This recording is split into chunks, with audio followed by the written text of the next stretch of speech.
Hi, I'm Oscar Fry. This time I would like to touch upon the state of the world, just briefly. In the beginning, we were only few people on this planet.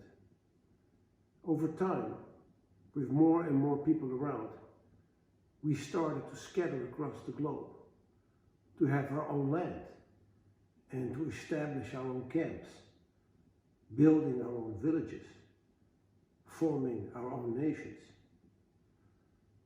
We quickly understood that to survive, or even just to keep what you have, you needed to protect yourself from the outside world.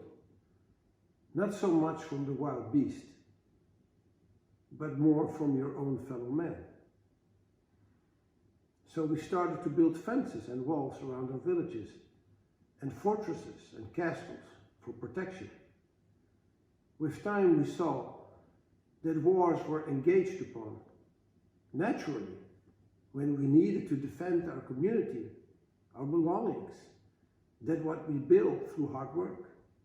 But wars were also started against weaker peoples, when victory on the battlefield was already assured before even drawing the sword. It was simply an opportunity to conquer more land, to gain more influence, and to have more power. For a long time, the world proved to be a gruesome place, where unimaginable atrocities were committed between peoples, between nations, basically between man and his fellow man. When we look at the world today, we still see the same problems between people and between nations. The old battlefields are now in our streets, in difficult neighborhoods or ghettos, where people kill each other for small profits. Nations still compete for power, for dominance, to influence other nations, to further the particular interests of the group of people they represent. Countries still use nuclear weapons as a deterrent, a defense, but also to pressure and to manipulate. And sometimes even develop biological and chemical weapons on the side. At the height of the Cold War, Russia and the United States had enough nuclear power to destroy mankind 13 times over. Looking at all of this, we can conclude that there still is a lot of ignorance. Some world leaders, as we call them, actually have no clue as to why they are on this planet and what efforts we are expected to make to try to get along with one's neighbor.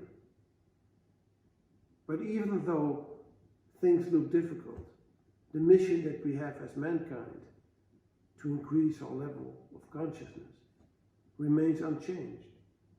It only becomes more difficult to turn things around, to put the world machine in reverse. If life is given to us to evolve spiritually, to show our capacity to love, do we realize how far we have gone in the opposite direction? If this is indeed our collective track record as a world population, what evaluation could we expect? I'll let you decide for yourself. I believe that the peaceful coexistence of all peoples of the world is a collective task for all of us. But if nations around the world don't wake up and review their ideas and policies, it will be difficult to make progress.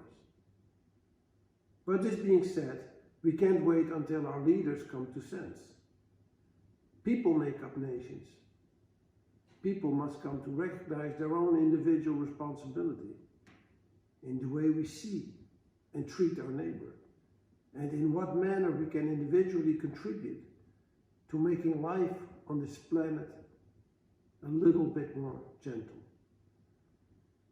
I once heard Peter Gabriel, the famous British artist, say, "Man's evolution can be measured by what he includes in the concept of we."